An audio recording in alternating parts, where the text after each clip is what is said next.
Hello, everybody. How are you all doing? Good. We love it. All right. My name is Rachael Robertson.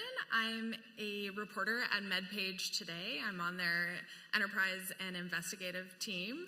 I'm also one of the inaugural Pathways Fellows alongside Jesse, who moderated the first session today, and then Hoda and Andrea, who have really interesting sessions coming up tomorrow. So I hope you all are staying for the full experience. Okay, so for this next panel, we are discussing promising partnerships for improving health.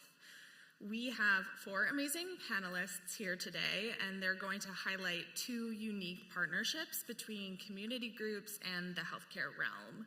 So there are 2 panelists per partnership offering different perspectives on that partnership. We often hear about what doesn't work and when people are left behind, and community group and health system partnerships often leverage distinct perspectives and expertise to tackle health issues in a really unique way. There's often innovation and collaboration and ways of sharing resources and expertise. But how are these partnerships sustained and built so that they're long-term and everybody has a seat at the table? And what can we as journalists take away from these partnerships? What stories can be told? And how can it inform how we cover different issues? So we are going to begin with the Greensboro Health Disparities Collaborative, which has been going strong in North Carolina for 22 years. Our panelists for this partnership are T.C. Muhammad, a founding co-chair of the collaborative, and Dr. Kristin Black, an assistant professor at the UNC Gillings School of Global Public Health, who has been involved in the collaborative for over a decade. And then for the second partnership, we are staying local to here in New York City.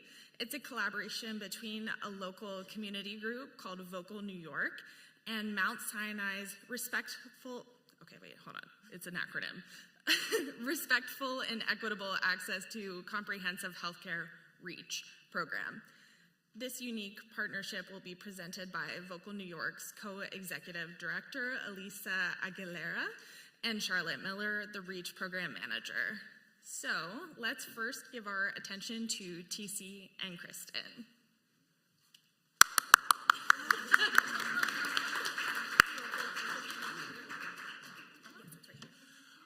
So I'm glad to be here. Let me just say a couple of things before I even get into it. And I'm going to try to be as quick as I can because I know we're on a time restraint. But I don't know if we can curse because it's live stream, but dang, y'all got it bad. I mean, like, y'all got it bad. And I say it that way in context because I'm going to be kind of lively. It's sad when you have to have the question of what you can write.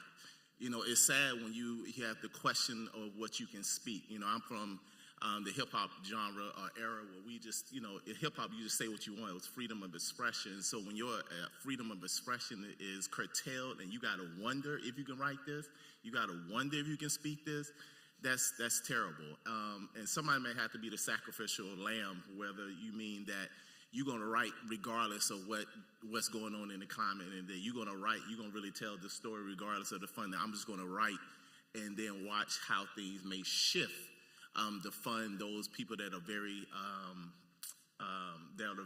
outgoing, that doesn't deal with the status quo. And as we're looking at the advent of podcasts and internet, and a lot of people having the access to tell their story and their narrative, it's a beautiful world in a global world, but it's just a sad reality to see the workshop and listen to the conversation about what we have to think about. And then wondering if you're writing because you're in the medical world and you're writing more because of the government and what they want you to write, or you're writing more what the pharmaceutical wants you to write.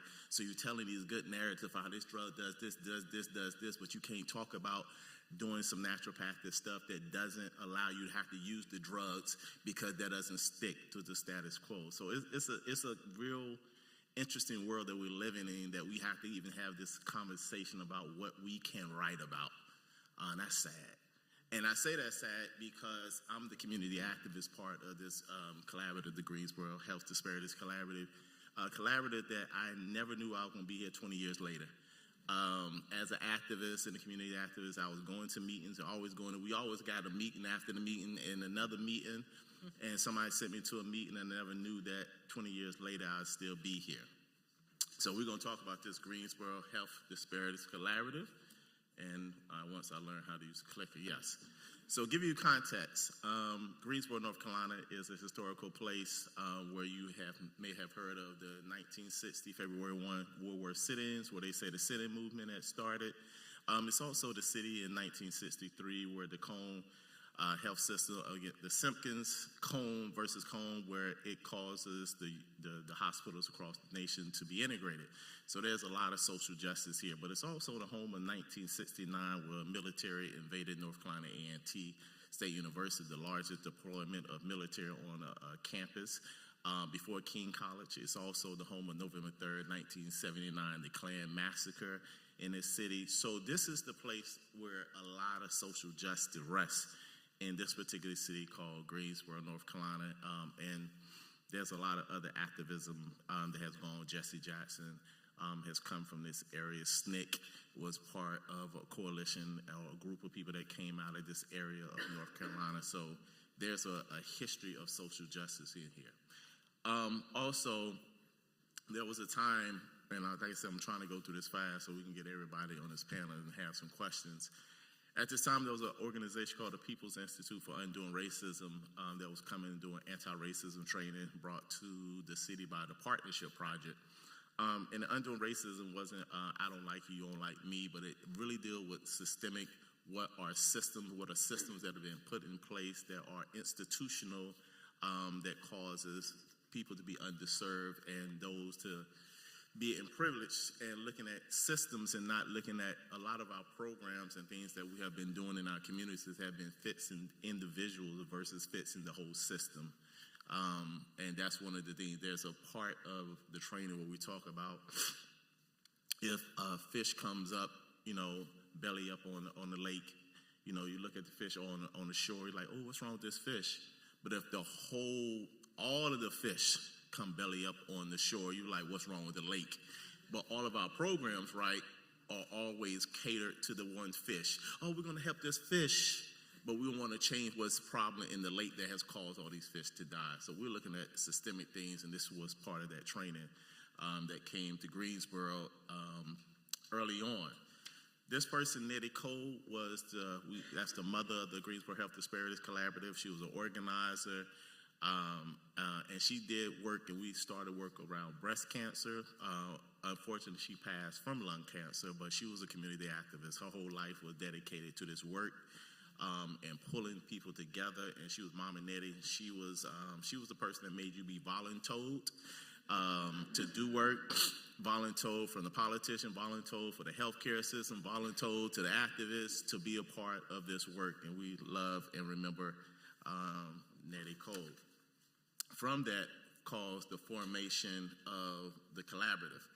And as we said, Nettie Cole recruited people from UNC School of Public Health, Moses Cone Hospital, to secure a planning grant. And I had no clue about this that she was doing when I came into this meeting. And we formed in 2003, and it was an 18-month planning grant, which had our academic partners trained in y'all know the CPBR, and I'm gonna laugh at that because community-based participatory research, and I say that's because as a community person, I had to learn all the acronyms when you're talking about NIH and RO1s and all that stuff. I'm like, what are you talking about at the beginning? But at the beginning, she brought us together because we had just finished an anti-racism training. And we came into this room with a lot of different people, and we wanted to discuss just cultural differences of people in the room and different things. And then we said, we're going to do this research project. What should we do it on? And we talked about it, and it was cancer. And then we thought about breast cancer because there was breast cancer survivors in the room. And next thing you know, we did this 18-month grant. And I said it was an 18-month grant, not 20 years later. It was an 18-month grant. But I say that is because the community was brought in the beginning of it. Now, one of the things I would want to say about this collaborative is not just like, oh, we want the community to come be on this board, come be a part of it, come, and the community had no analysis Like, if a community person has no analogy, you can tell them anything you want to tell them, and they'll believe anything that you say because you're the expert, as though the community that has no expertise. But for us, we always consider the community is the voice. The community is the base. The community is what you listen to. Community are the experts. The community has value. Community, as I say, we are the knights of the round table. So leave your doctor, leave that at the door.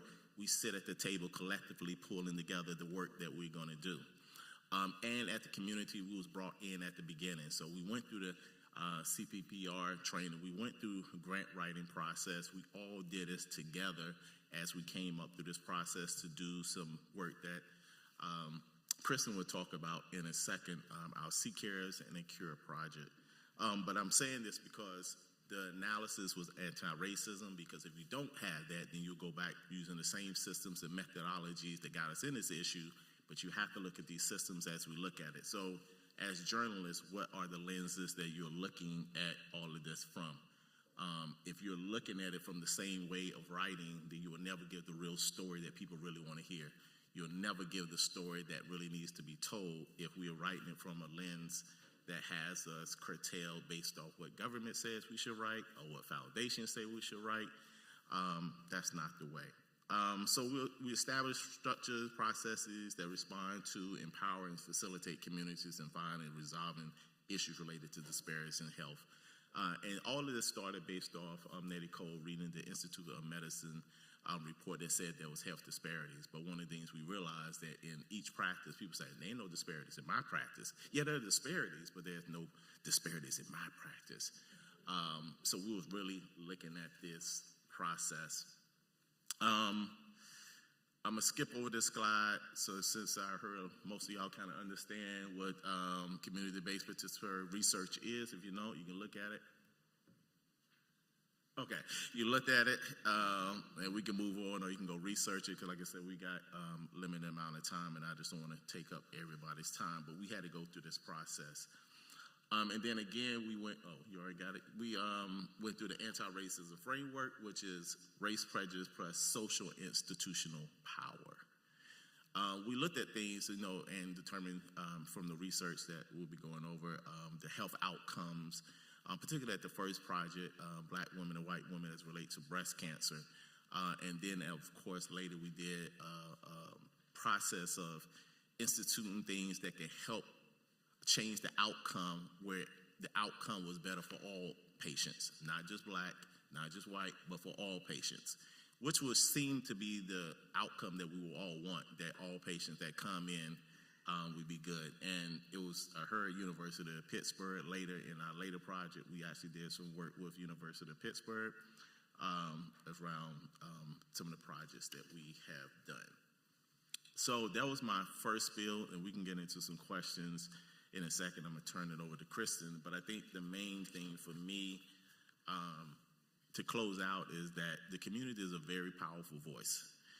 The community is the voice that needs to be heard, but we must have a community that has a real understanding, a real analysis about what's going on.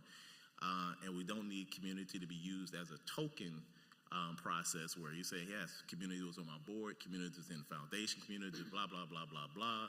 But you handpick the ones that you wanted that could speak and do what you want. So as a journalist, I would never want you to be the ones that are handpicked to write the stories that those that are in power want you to write.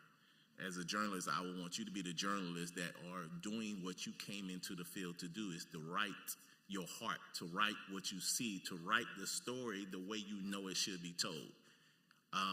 So when you write about how you see Roosevelt Island, how did you really see it? Did you really see it from the inside of this room? Or did you step outside the room and really explore the island and really write about all the pieces of the island that you see, from the bridge, from the tram, from all different aspects you want to write? If someone limits you just to this room to write a narrative about the island, then that's not journalism. And we need to make sure that we actually tell the right story, because our community and people that are in the healthcare system are dependent on us telling the real story. And if we can't do research to give that narrative and give those stories, then that's a problem. So I'm gonna stop there because I can go on and on and on and on. I'm a hip hop. So I'm gonna pass it over.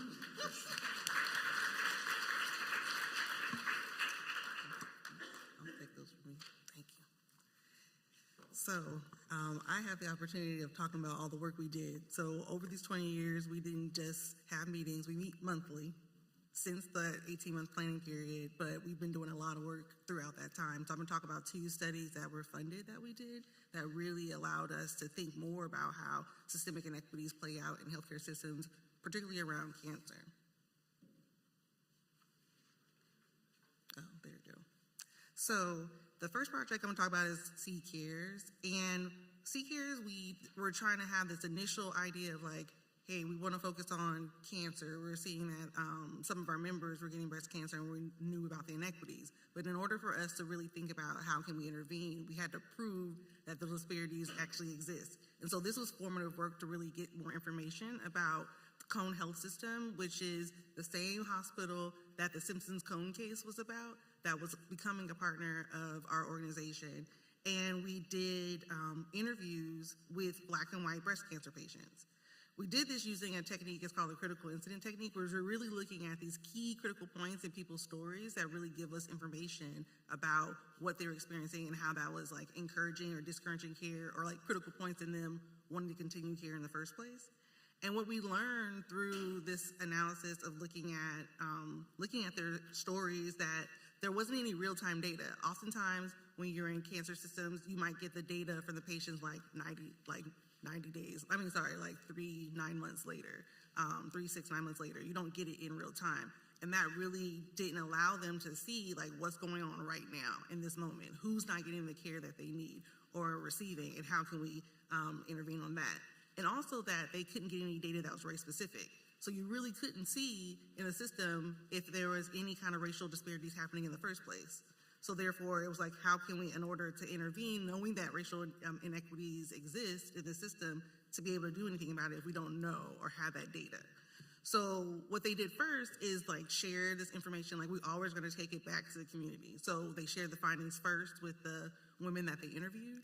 Then they shared it with the providers that were in that system. And then there was a community forum where they brought that information to the entire community to invite them in to have a discussion about what they found and what they should actually do about it. And from the input that they received from the community and from the participants, they decided to develop the second stage of the study, was really about the intervening part.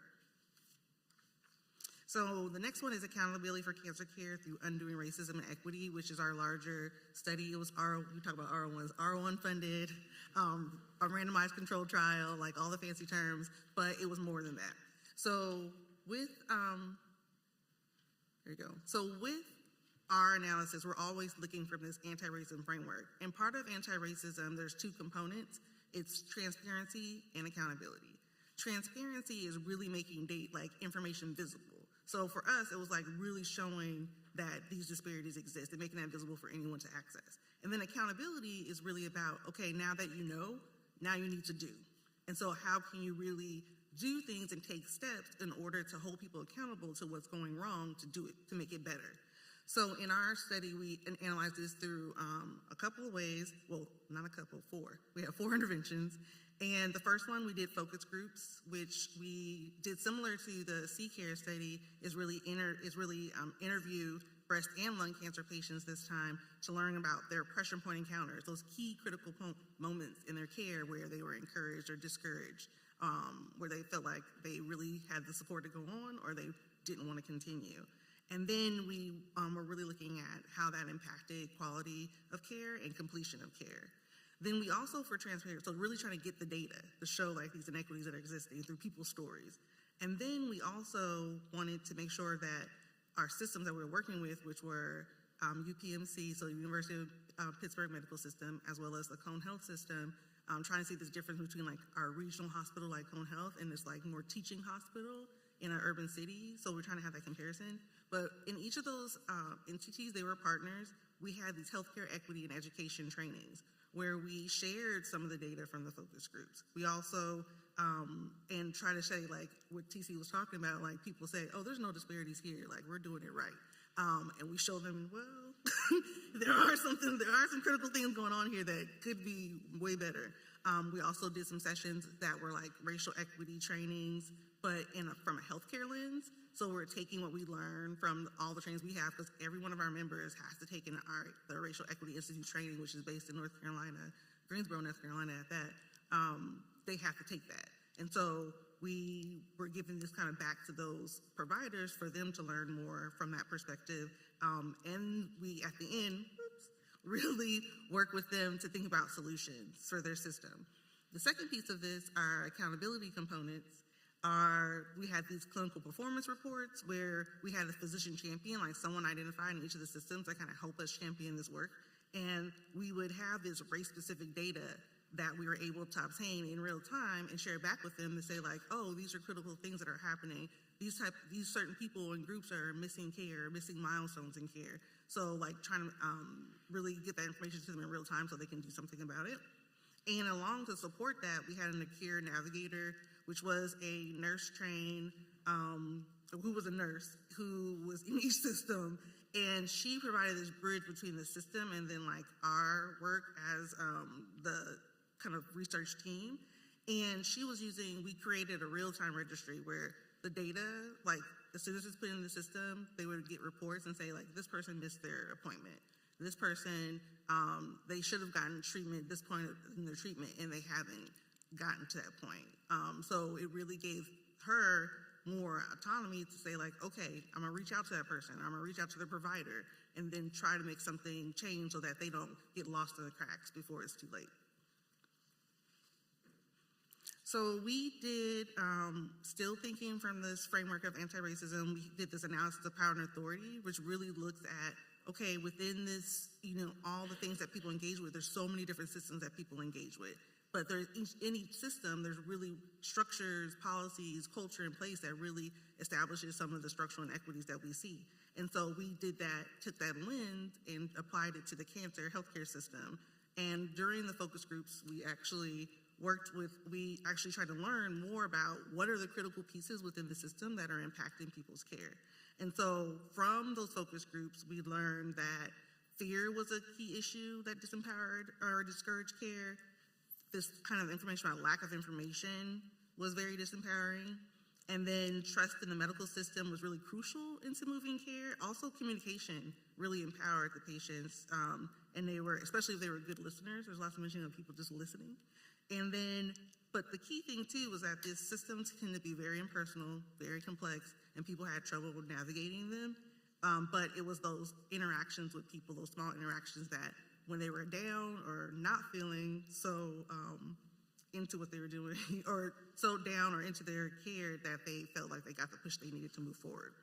And I just want to share a couple of quotes, because overall, like even the providers always say, think everything's going well, so do the patients. When you talk to people, and in the beginning we asked them, how was your care? There was overwhelmingly positive response, like we want to hear. So people talk about, these are special people that do these jobs, they go above and beyond, they're welcoming, they're like old friends. And those are the kind of comments you want to hear about when you go to a system, particularly when you're dealing with cancer care. But then when we did an analysis applying this racial equity framework, we found that there were differences, subtle differences in care. So this is one quote, which I won't read everything due to time, but it's from a cancer patient that she was doing her care. I know I hear people already probably reading it, but she was in an appointment and got a boil was lanced without her permission. And she told us this, and it's like, these kind of things, she's talking about he didn't prepare me, he didn't tell me what he was doing, nothing. And these kinds of incidents, we were not seeing this from our white participants talking about receiving care without consent, particularly in this kind of brutally way. Also, there's like simple, more like microaggressions where this woman who was taking chemo, she'd like to go get some lemon heads. Usually you might have like a metally taste in your mouth when you have cancer. And there was a woman, which we would call a gatekeeper, over these lemon heads, would know that woman was coming and take them away just because she knew that woman. And that woman felt she was doing it directly to her. And so she was talking about these little things that might be just like a simple thing of her trying to find something that would help her through her time, that people are trying to take that away for no apparent reason. We also did our randomized control findings. Just want to share this, that one thing I want you to look at is really like the retrospective data versus the intervention column. And these are for the breast and lung cancer patients from both cancer centers. And so retrospectively, you can see that pretty much the white cancer patients were doing a little better than the black patients. But then when you look at the intervention, and this post our intervention, you see not only did the actual rates for treatment completion increase for the black and the white patients, but you see a narrowing in the actual gap between the rates. So what we see is that when you do systems level interventions, follow it and track it and look, that you're creating systems that are better for everyone, not just people that are marginalized. And so that's like changing the narrative around what structural level inequities do, because these systems are not doing well for anybody in the first place. So we really need to make them better, and in addition to that, eliminate the gaps we're seeing by race and other marginalized identities. So just a couple of accomplishments that we had. If you're interested in our work, this is a QR code where you can see our publications. There's reports that we have about our work that really show our history and more depth. We actually have been translating A Cure to other systems. There's a study called A Cure for Moms going on now that's really using our framework and applying it to maternal health care. And we recently got a little small pilot grant to really see how we can apply it to K through 12 education. And then lastly, like our Cure Navigator that was hired for our study is now like running the whole entire patient navigation system. So we really were able to take what we had, and the hospital saw the value in it and hire that person to make patient navigation improve for the whole entire system. So thank you so much. Excited to hear your questions.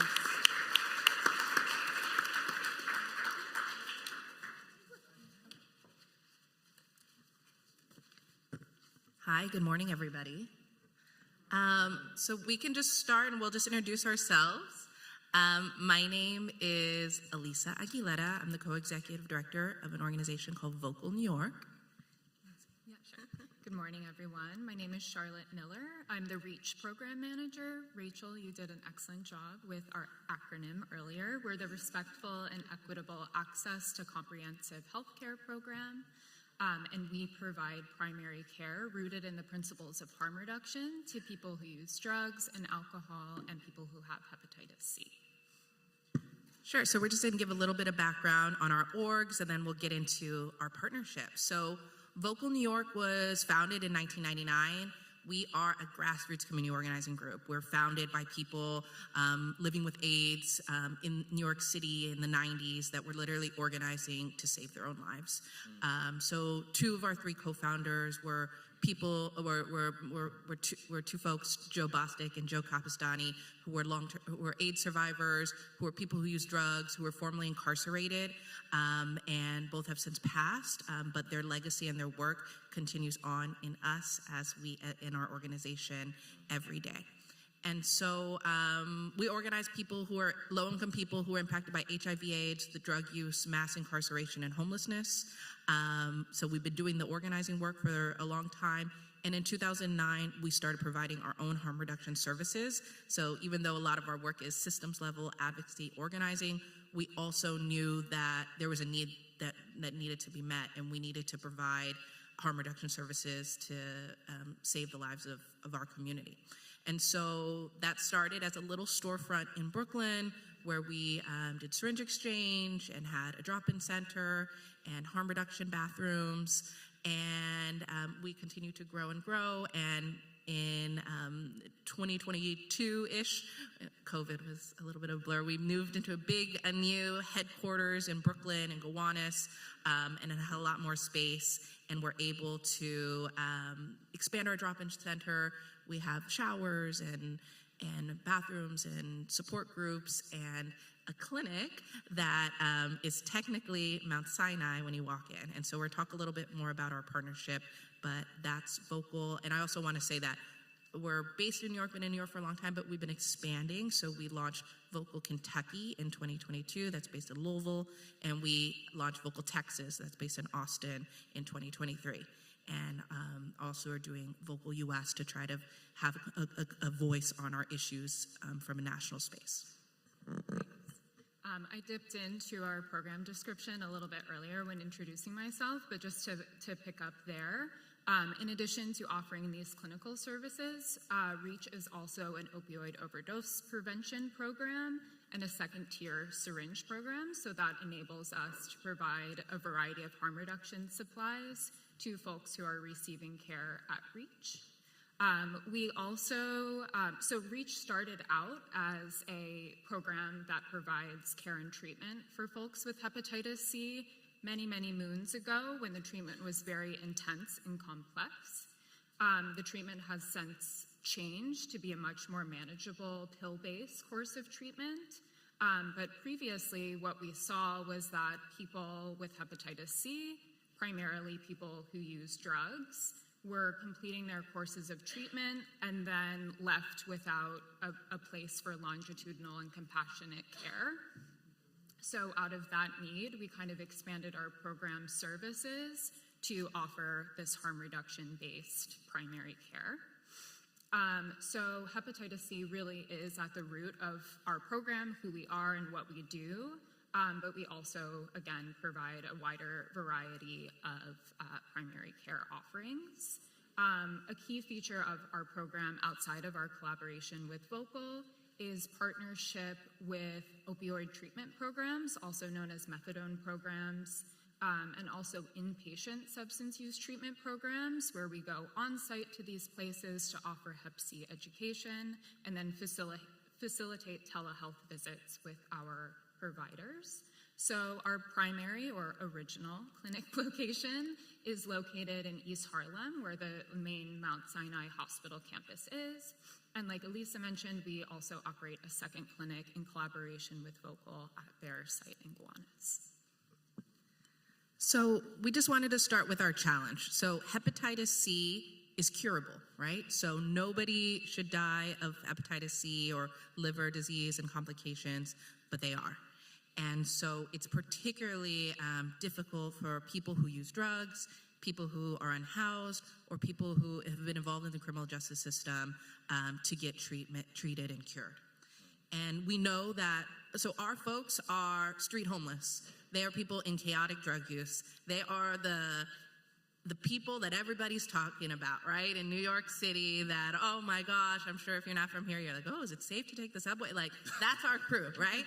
And so they are not going to traditional healthcare settings. They're living on the street.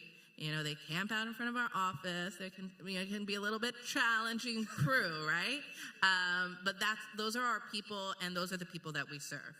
And so those folks are not going to the doctor regularly, right? There's a lot of mistrust. There's a lot of stigma when they're going to get healthcare or have access to healthcare. There's a lot of mistrust in the medical systems. And, you know, even one real thing to illustrate it is that even though before we had our partnership, our participants would rather have like one of our staff escort them from Gowanus to East Harlem to come to REACH to get their treatment, because they knew that that was a place that they would be treated with dignity and respect. And so, you know, I think a lot of our folks too, their hepatitis C status is like the 15th biggest problem in their life, right? Like, so even though it could become the top thing that they need to address. So we also just have people have a lot of competing priorities, and you have to just, you know, meet people where they're at. That's what harm reduction is all about. And so what was happening, because a program like ours didn't exist, is there's preventable illness, liver failure, and death in communities that are already facing health inequities. And so what is our solution? So a community clinic partnership. So what Vocal brings is trusted relationships. So I said we've had these relationships in the community since 2009. We're about harm reduction, meeting people where they're at, which means like you don't have to you know, be not using drugs to get care at Vocal. And peer outreach. So 80% of our harm reduction staff were participants or have lived experience with drug use. So that's a really important component of our model, that we train, hire, and promote people that were participants in our program to become our staff so that we can continue those trusted relationships and lived experience leadership. That's something that our entire board at Vocal is made up of our membership base, right? That's the motto of our organization. The way we do our organizing is membership led. So that is very much integrated in every part of our organization. Thanks. I'm just going to steal this for a moment. And then Sinai brings clinical expertise along with clinical infrastructure. A very old health system, Mount Sinai is, so we have that legacy of those systems and processes. Specifically, the ability to prescribe direct-acting antivirals, which is that easier course of pill-based treatment that I mentioned previously. And in addition to the hospital infrastructure comes with lab and pharmacy infrastructure. So it's a finer detail that we may or may not touch on later, but we're able to use Mount Sinai's on-site pharmacy to get Hep C meds for folks who are on that path at our Vocal clinic.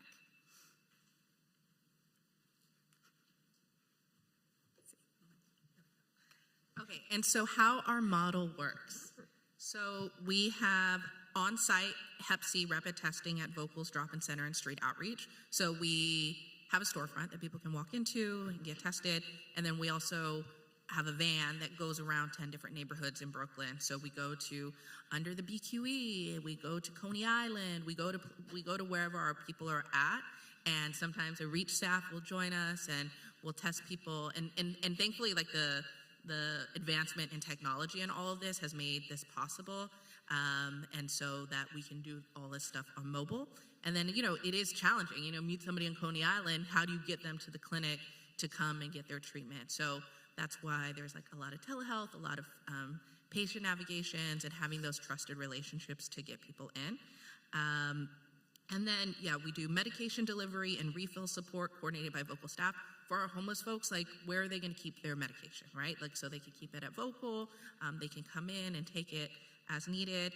Peer support, adherence, and appointment follow through. I think the one thing is that our guys, be here Tuesday at 10. Like, that's not going to happen for our crew, right? You need to be a little bit flexible and have that, and to know, like, oh, I haven't seen so-and-so in a while. Where are they? I think they go to the soup kitchen over here on Tuesdays. I'm gonna go pop over there, see if we could come back. We give them phones. Here's a phone. We're gonna call you. There's also some incentives involved, some gift cards involved for every time you are making your appointment. Little expenses that don't come off the screen. We actually do it separately, but it's like, that's a huge thing, right? Like, that's like a big way to get that adherence. And no abstinence or a sobriety requirement. Treatment is not contingent on behavior change. That's a big one. And data and case coordination shared across teams to prevent people from falling through. So, we have the ability to lean on Sinai and all their EHRs and health systems and whatever. Like, if we had to do that on ourselves, like, we wouldn't be able to do that. We wouldn't be able to take that on. So it really is helpful. All right. So just to touch base at a very high level on the timeline of our collaboration.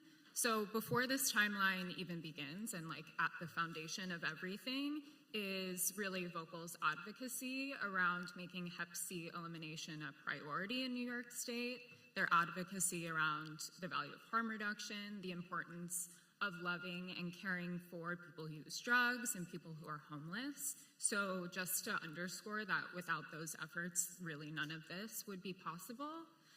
So in 2017, roughly, if we had to pick a year, is where our kind of partnership began around offering hepatitis C testing. At that time, Hep C testing was done using antibody testing and then dry blood spot confirmatory testing.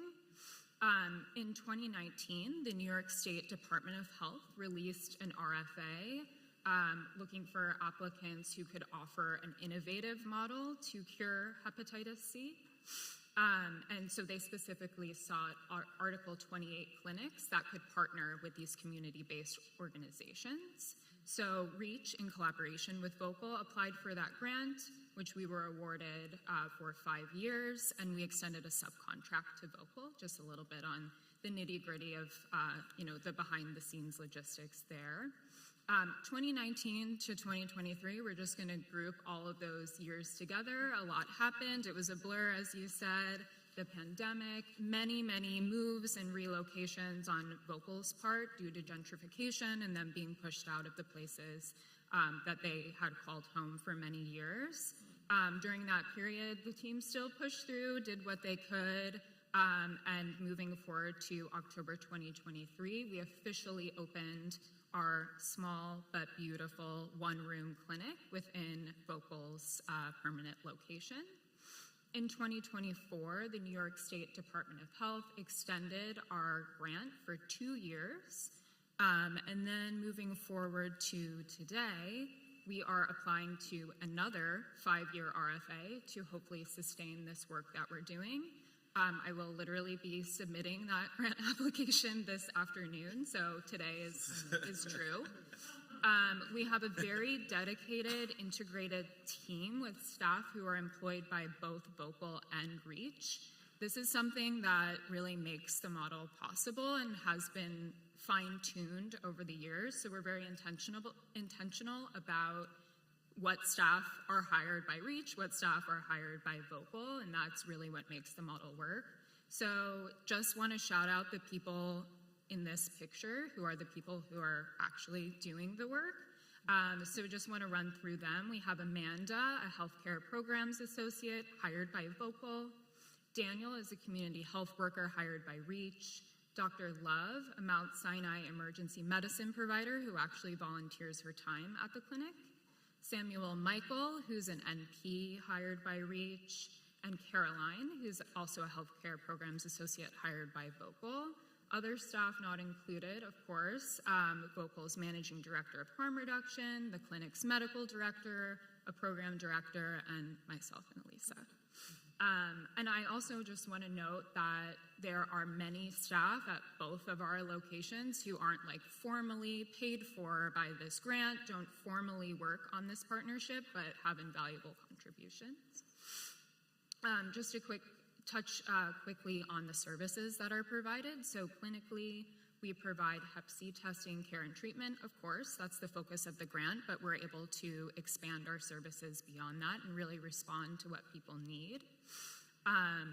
We recently acquired a Cepheid Gene Expert instrument, which is a really huge advancement in the world of hepatitis C because it allows for same-day RNA results, usually in under 1 hour, so that's really huge.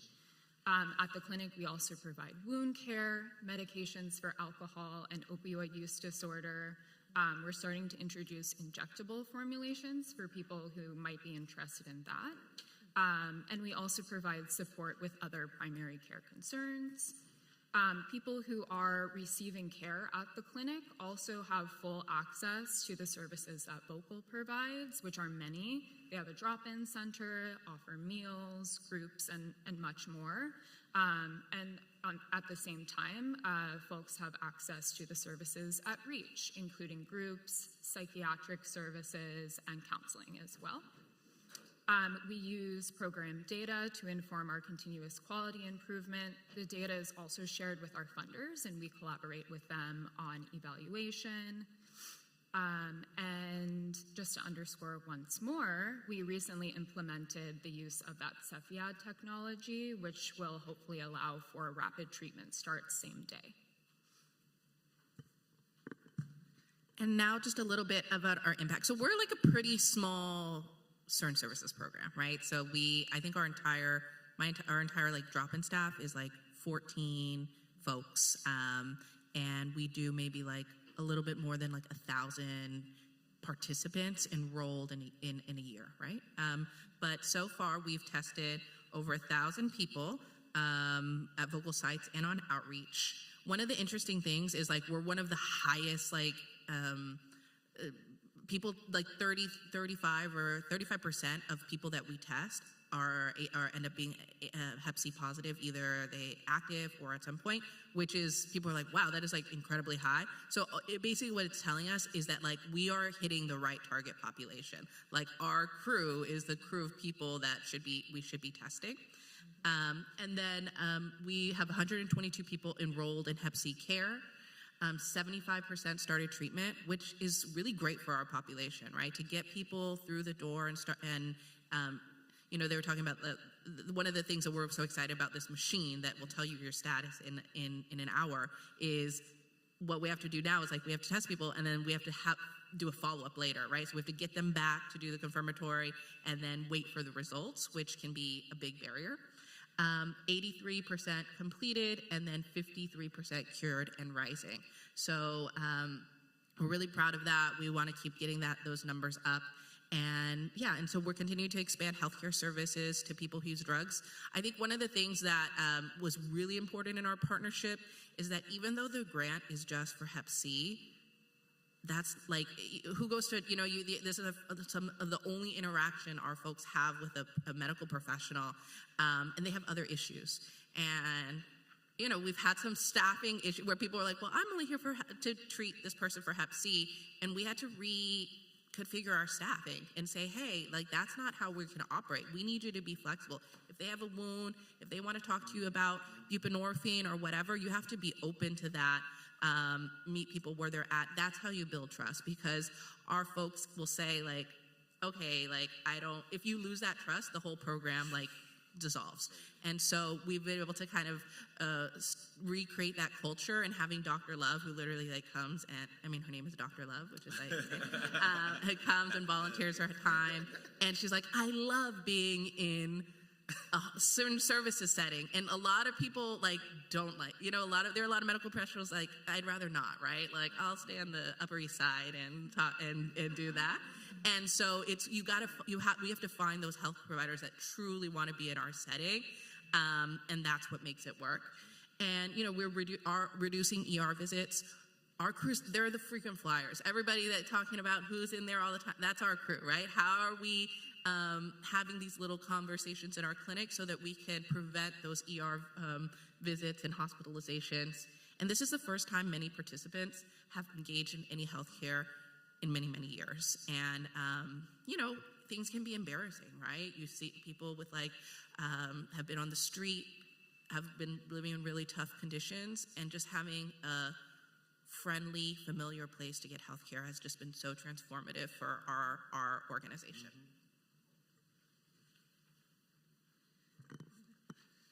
I think this one is so me. Okay. Okay, why this model works, you know? So care is delivered where people are at, peer staff, hospital partnership, and prescribing access, all the things that we know, and no sobriety requirement. And the result is people are getting cured in a place that where they feel safe and accepted. That's kind of going back to the whole model here, is that you meet people where they're at. You're not asking people to take all these other steps, treating them with dignity and respect, and giving them like some autonomy over the type of care that they want and that they need in their lives. All right, our final slide, which I'll move through quickly so we can get to questions, just thinking about what's next and what some of our future priorities are.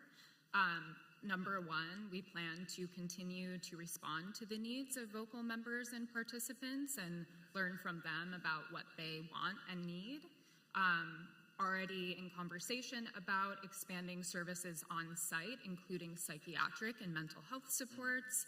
Right now, people can access those at Reach, but it's about an hour-and-a-half commute, and that's just not realistic for many.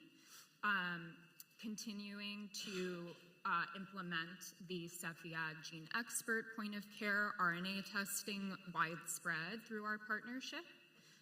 Exploring implementation science research opportunities to learn more about how our model is working and how it can be replicated in other sites. And funding. Like I mentioned, we'll be applying this afternoon, and we're really seeking other opportunities to help expand on the work that we're already doing with really pretty limited funds at this point. So thanks for listening about our partnership and looking forward to your questions.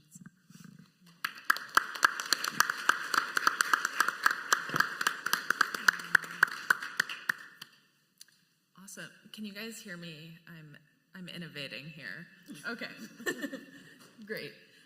Well, thank you guys so much. And audience, I just want to remind you about the QR code where you can submit questions. There are 2 QR codes on the schedule. It's the one next to Roosevelt Island below the Wi-Fi.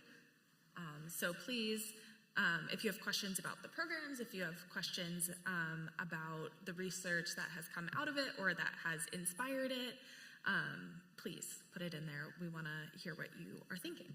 So I'm going to kick off the questions, though, by anchoring us again in the question of research, which is our theme here today. And I'm wondering if any of you panelists could speak to how the collaboration between researchers and those delivering care and those in different parts of the partnership are crucial for the success of a partnership, and maybe how you think about it and if that's changed.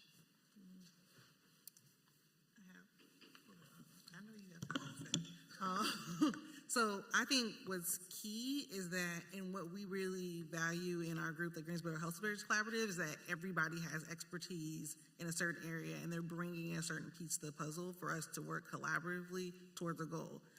When we get into hierarchies, we're thinking like the academics know best or the medical people know best, and we don't value community voices that have and lived experience as being critical to really understanding the issues that we're facing and really trying to work against, that you're going to miss a piece of the pie. So we can't do like really decrease any kind of inequities or face any of these challenges if we're only doing it from one angle.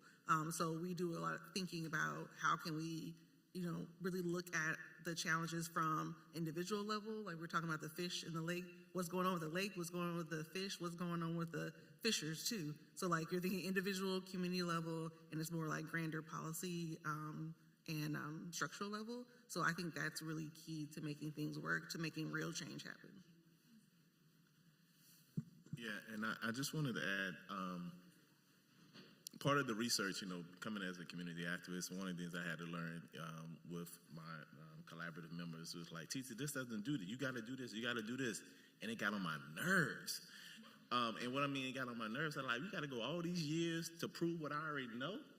It's like, you mean I got to do all this dang on research to prove that you got a problem?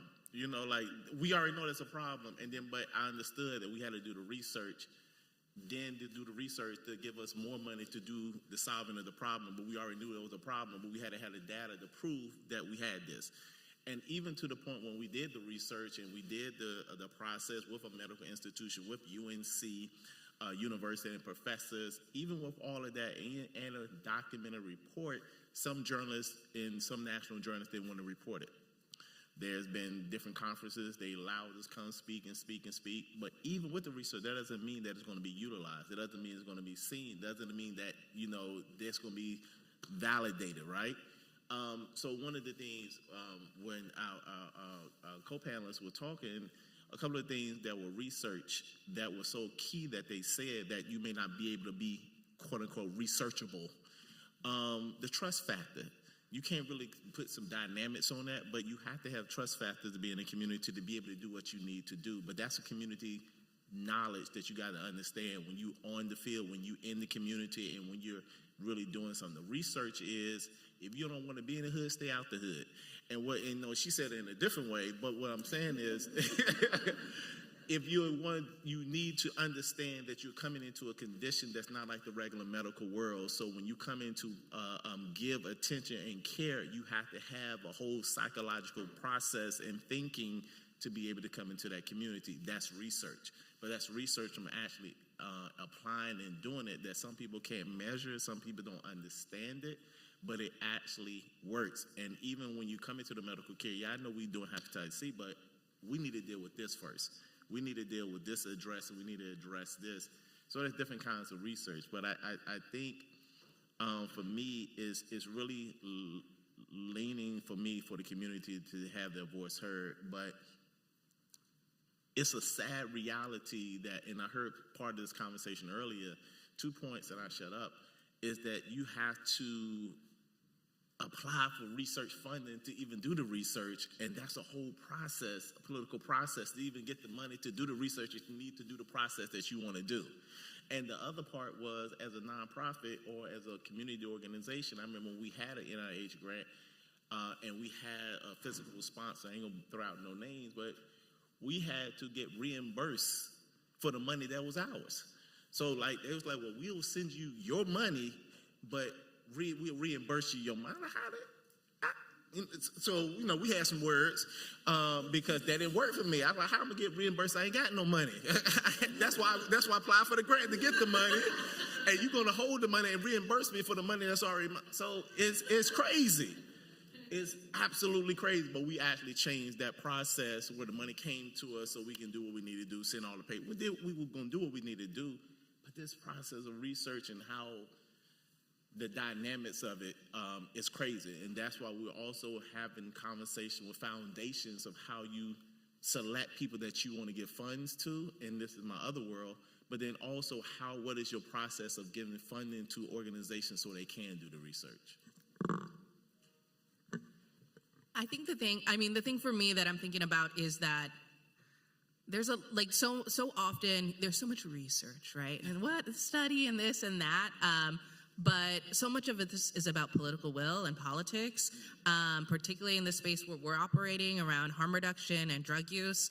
I think that right now in particular, one of the things that is a big priority for us at Vocal is legal authorization of supervised injection sites or safe injection sites in New York.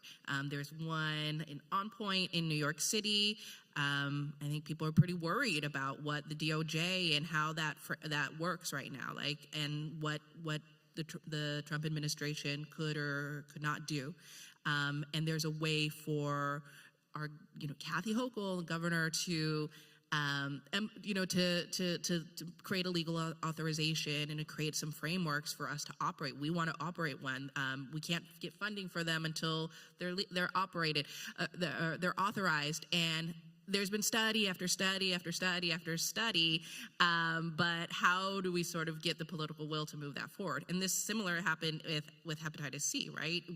This started from years ago, and we kind of got lucky that Hep C there was two groups of people that were really impacted: people who use drugs and baby boomers, right? And so we were able to partner with Republicans to create bipartisan legislation and bipartisan task force to make this a priority, to get it funded. And then we really fought for that harm reduction, drug user health aspect in the Hep C elimination plan in New York State, which then this RFA eventually came out of.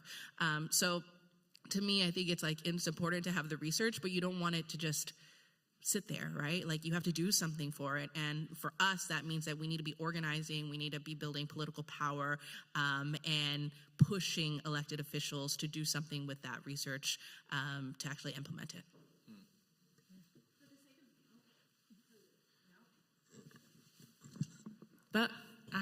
Okay, I'll just stand. For the sake of time, I'm going to move on to my next question, and then after that, we'll take audience questions.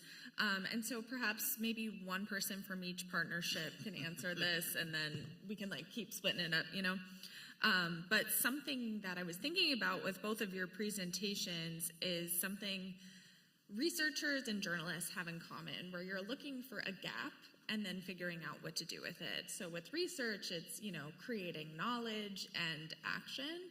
And then with journalists, it's finding stories so that people have that full picture of information. And I'm wondering if one from each partnership could weigh in on any advice you might have for journalists based on your experience doing that in a kind of different way on how we can approach looking for stories and how to tell them.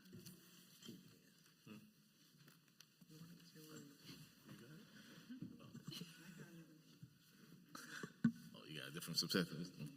So one of the things I would say, whenever we do stuff at the collaborative, it's always both and. It's not either or. Just say that. And I say that because there's always a need for a community voice in academic or medical. So sometimes I know that it's only one or two, but usually we do have a different take on it. One of the things I will say is that for me, storytelling is very key. But if you can't tell if you don't listen, you won't be able to tell the story right. So it's very imperative that you get the results of the research, but it's always good to go and find the person who did the research and kind of go into the study and understand the study, understand the background of the study, understand the people that was in the study, so that you can get a broader depth and perspective, and then how you tell the story, what is captivating about the story, what pulls on the heartstrings of the people, or what is it that is needed for the perspective that you're telling this story. Is it for foundations? Is it for political reason? What is the narrative and what is the story, and how do you shape that story? But the story is very key.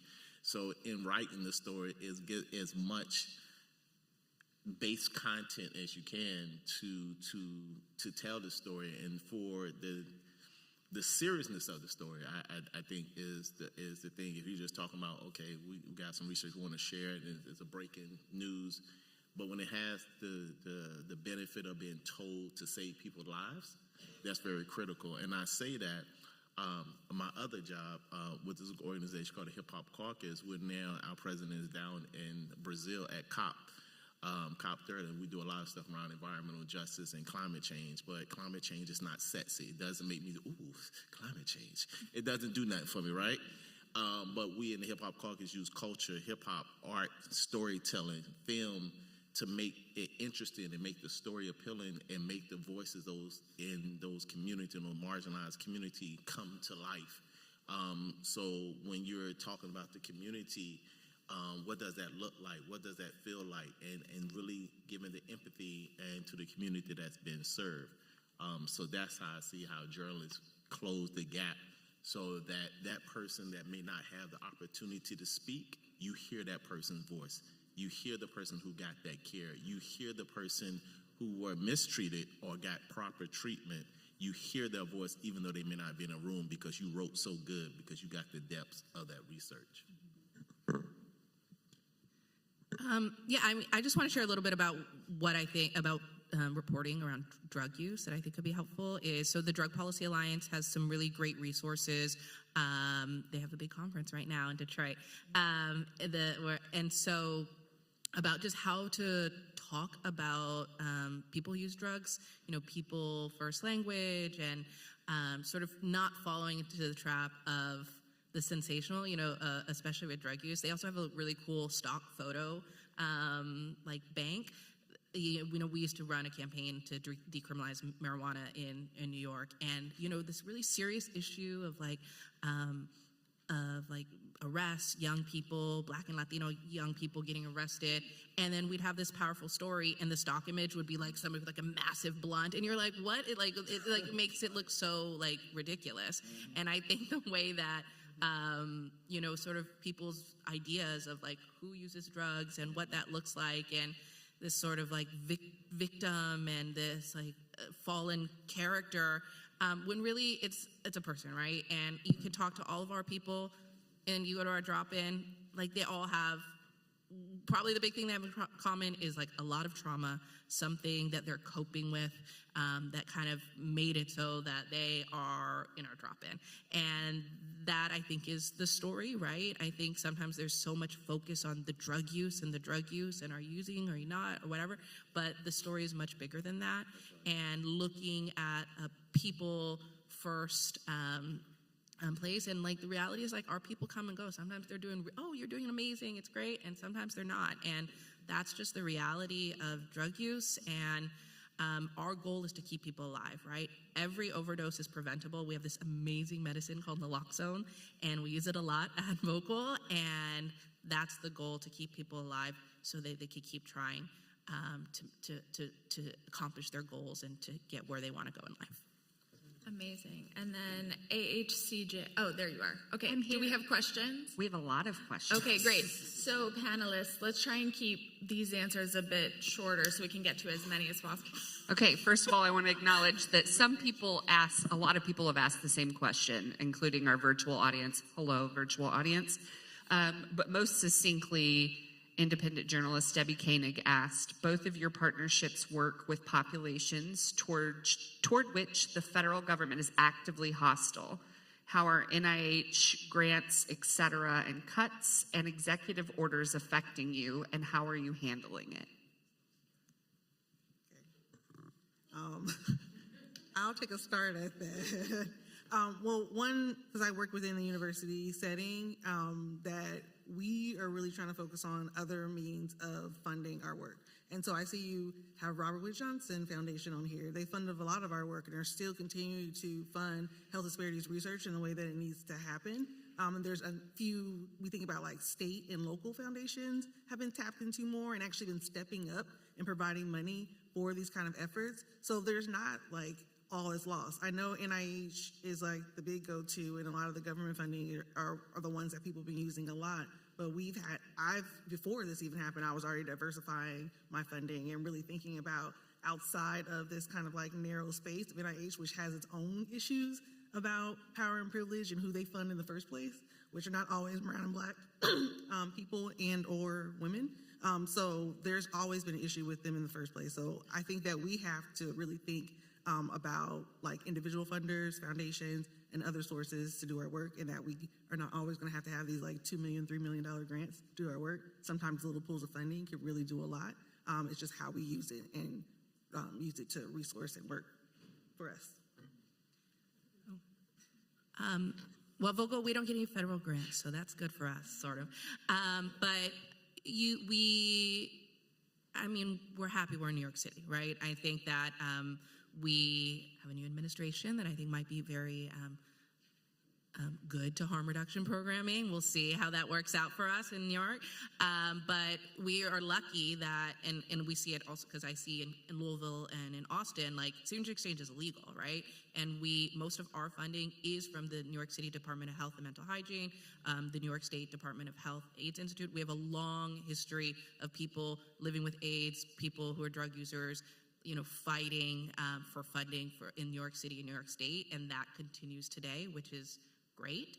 And I think we're worried about what is to come, right? I think we're really worried about, like, it was LA and Chicago, what's going to happen to New York after our new, with our new mayor. Homeless people, or people who are homeless, people who use drugs, they are the poster child of what the administration wants to clean up New York City, right? And so there's a lot of, I think with, the Grants Pass case, the Supreme Court case that allows cities to clean up encampments. We're seeing that in Louisville and Texas, of where our people's stuff are just getting thrown into a dumpster. And then what happens to your birth certificate? How do you go to the doctor if you don't have any ID? Those are all things that are very real. And, we're organizing. There's like a Hands Off New York City coalition that we've been part of. We did a lot of SNAP Fight Back. One of our members spoke with Kathy Hochul when she announced that she was going to fund SNAP for November, and we're going to continue to do that and, do our best, do what New York City does. Thank you. This question is from Usha McFarling at Night Science Journalism at MIT. They would like to know, how are people in the communities that you're serving responding to the political situation and to news of funding cuts and dismissal of research and discussion of racism in healthcare? Are they upset and concerned, or are they not really discussing this because they have more urgent matters to deal with? You just answered. I'll take a start at this one on our end. I think, you did, in a way, answer the question, but I do think at Reach, it's definitely being felt by the people who were seeing just a general anxiety. Of course, their lives are being threatened, quite literally.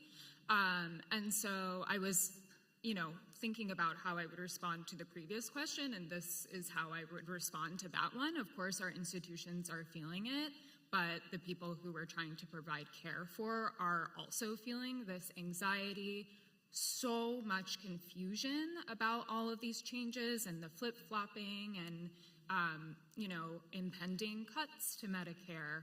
But that's not happening for a year. How do we understand that? So I think what we're really experiencing in our clinic is that confusion, which is intentional.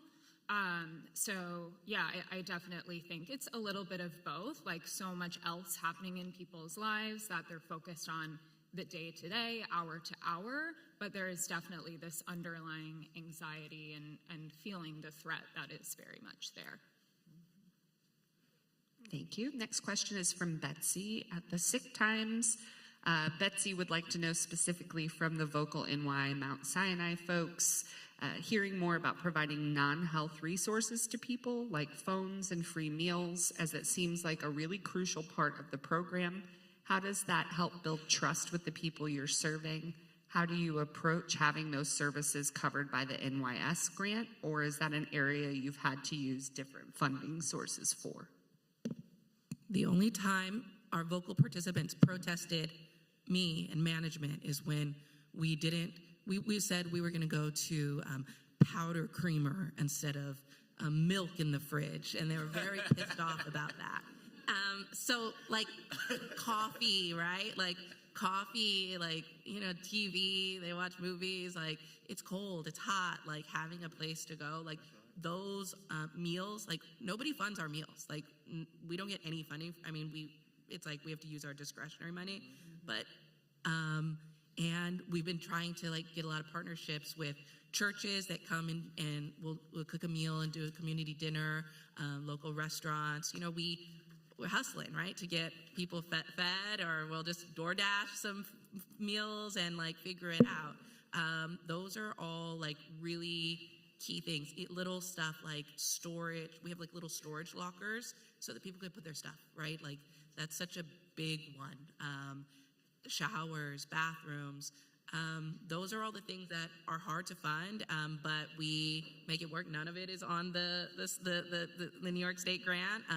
So we just, you know, the government can be very particular about what they want their funding for, and we want a little bit of flexibility. We're lucky that we're part of like a bigger vocal that gets money from other places, and we're not just like a traditional like a healthcare setting where it's like all very like government funded. So we have a little bit of flexibility, and that's how we do it. But that's super important. Food, coffee. We got a lot of Costco snacks coming in every week. All that. Next question is from Denise at Impactful Ventures. They would like to know, have you communicated back to your communities the impact of the studies conducted and the importance of them sharing their stories, especially during these volatile times?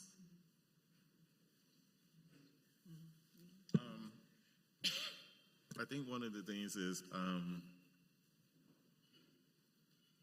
it's not necessarily responding sometimes with the research, because you know our funding stopped on some of our research. So now we're actually kind of reporting out some of the work and disseminating the work that we've done. It's more so trying to go into the community and literally listening to what the community is saying and what is going on. Like the previous question, some of the stuff that's happening is like, yeah, it's happening. It's been happening to me, so I'm trying to live a life. But there are some anxieties about. I think COVID kind of gave a answer to that question, because when COVID hit, it was like, hey, we don't have this, we don't have that, we don't have. A lot of stuff was exposed in our country. So that was like a wake-up call to like what we think we're going to see now. We saw it with the essential workers. We saw it in Michigan. It's like, you know, wash your hands, and you turning off water in Michigan. You know, you turning off water. You're not turning on water. I can't even wash my hands. I ain't even got no water. So there's a lot of things that are going on, but I think the question is, do people really want to hear from the community? And even when you hear from community sometimes don't even want to tell you what's going on, because you ain't gonna do nothing about it. So why should I even let you know what's happening in my hood, let you know what's happening in my home, and let you know what's happening? Do you just want to hear my poverty? You want to hear my pain, but you ain't got nothing to do for it? You ain't got nothing to correct it? You ain't got nothing. You want to write about it? You want to do a documentary about it? You want to tell a story about it? You want to do a movie about it? But what are the things that you're actually changing? What are the legislation and policies that this story is going to help change the reality of my life? So that's why, as simple as it may sound, I don't think people understand the magnitude. Like, they can come. I know at some point I can go to the bathroom and go into a building I know I can go out here and get some coffee. But the reality of somebody coming out of the cold and actually have some coffee, actually changing the channel, and having some snacks in a place they can get some health care. And it's amazing that if you heard, they're juggling this fund from this fund to get this just to do the basics. So, keep telling the story, but let the people use these platforms so people can hear. All right, and then Andrea, are there any questions that would be a good final rapid fire for our final minute? Maybe. Jonathan Rockoff for the Wall Street Journal wants to know, what have you learned about building Americans' trust in doctors and health organizations that you could help deal with the trust problem? I know, rapid. Well, I ain't gonna say a word. Don't ask me that. That's the shortest one. So if anyone has brief thoughts on that, we'll end on this note. Keep it short and say, I don't even know if this is going to answer your question, but I think it's important for providers, and the providers that we work with are models of this, to know where your expertise begins and when your expertise ends, and where your expertise ends, to be open to other viewpoints, particularly the views of those with lived and living experience, period. Yeah, I think one of the, it's funny, like there's like, all of our participants are like professional phlebotomists in some way, right? And so, but none of them, but when we hire our peers, like they have to go through like, they're like, they can do it, right? And then but they have to go through sort of this like phlebotomy training. And so I think it's been really cool to have like our participants who like are injection drug, and our peers and staff that are current or former injection drug users, like working with doctors, and they kind of like tag team together on like, what do we do with this abscess? Because like people are taking care of each other whether they have the training or not. And it's been, we've been lucky to have our participants go to medical. We've been trying to partner more with like medical schools and talk about like our program and stigma and all of that from the beginning. So I mean, it's just a handful, but hopefully it makes a little bit of a difference, and the folks at Reach are amazing. Quickly, you have to make sure that your connection with folks, it reaches beyond just the clinical setting or the research that you're doing. So a lot of times when I'm doing work, I'm going to community events. I'm going to be there with people learning about what's going on there. I'm not just going to be the researcher in my own little nest somewhere in my office trying to figure these things out and do this research. So really getting to know your community by actually interacting with them, being in those spaces, make a huge difference in how people trust you when you come to them about some research project or some program that you're trying to sell to them. So I think that's critical. Well, thank you guys for your attention, and I think we were the last thing before lunch.